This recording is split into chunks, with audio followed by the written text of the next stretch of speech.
Okay, we're going to cover one-side angle relationships today. There's a couple of new terms we need to go over.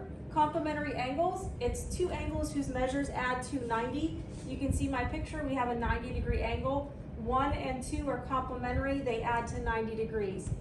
Supplementary angles, they add to 180 degrees. It is two angles that add to 180 degrees. You can see my picture. Angle 3 and 4 add to 180. I don't think these are new terms to you, but make sure you get these straight. C comes before S, 90 comes before 180. Adjacent angles is new to you. Adjacent means next to. If you look to the person who's sitting next to you, that is an adjacent student. Adjacent angles are next to each other with a little bit more specifics. Not more than just next to, they share a common side but no interior points. So if you look at my example, this is the common side that they share, but there's no common points that they share. In other words, this point that is inside that angle is not inside this angle. And this point that is inside this angle is not inside this angle. That's what they mean by they do not share interior points. All this space in here is an interior point for angle 6. Over here, you can imagine this going out forever. So I wanted to show you a counter example. These are not adjacent. They're similar, they're next to each other, but they have to share a common side in order to be adjacent. A linear pair, there are two adjacent angles, so what I just said does apply. They share a common side, whose non-common sides are opposite rays. This is our common side. That's what we just talked about a minute ago. These two are non-common sides. So this is a non-common side, this is a non-common side. So the definition says non-common sides are opposite rays. So because we have one common side and non-common sides opposite rays, 7 and 8 are a linear pair. Hopefully you also see that a linear pair is also supplementary. So all linear pairs will always be supplementary.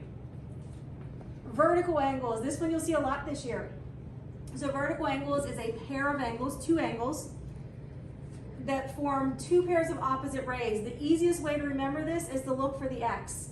So sometimes it might look something like this, it might look something like this. Look for something that looks like an X.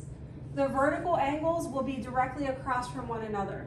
In my example here, 1 and 3 are vertical angles, 2 and 4 are vertical angles.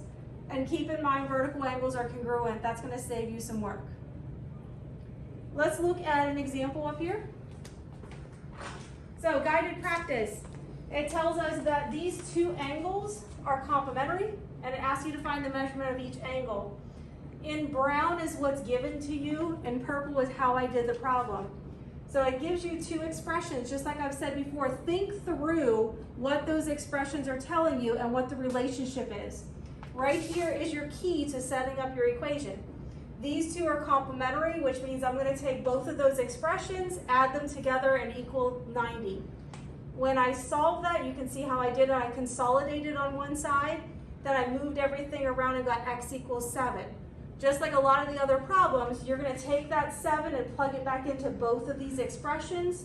One angle is 26, the other angle is 64, which makes sense because they have to add to be 90 degrees.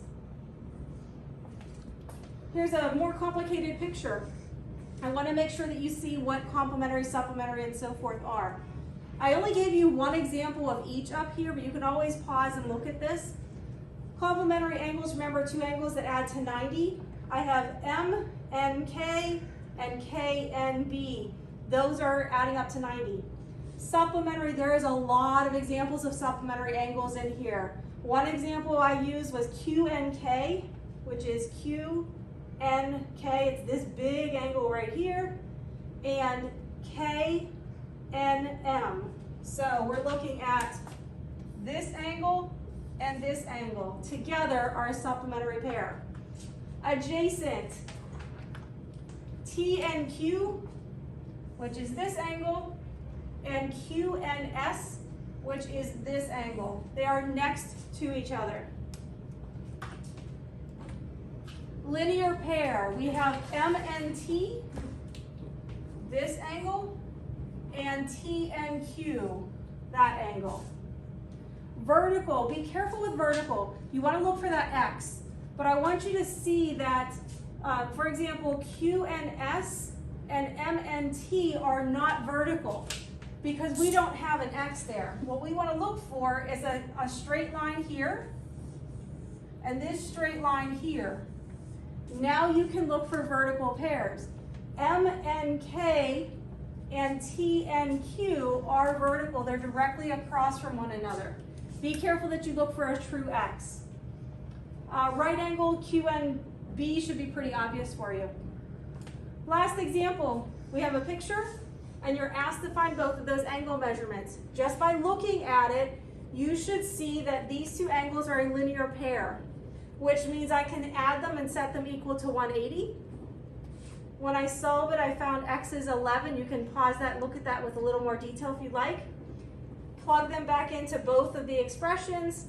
One angle is 97 degrees, the other angle is 83 degrees. If you have any questions, guys, I'm more than happy to help you. I will be here on Friday and I will answer any questions before you take your test on Monday. And here is our homework for today. So if you want to jot this down, you might want to pause it and take a look at that. The quiz that you took today, I will return them to you before you take your test on Monday. And that test does have 45 points and 16 questions. I'll always answer questions before you take that.